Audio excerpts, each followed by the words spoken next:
चलो भाई।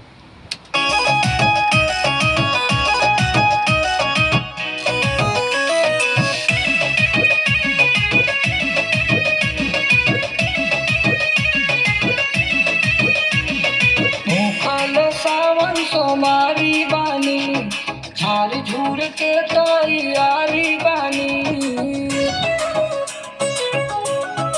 ए साथी भूखल सावन सोमारी बानी, झाड़ झूर के तैयारी बानी।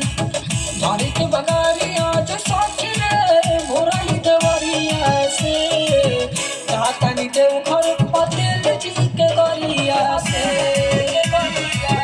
तातनी देव घर पटेल जी के गरिया से।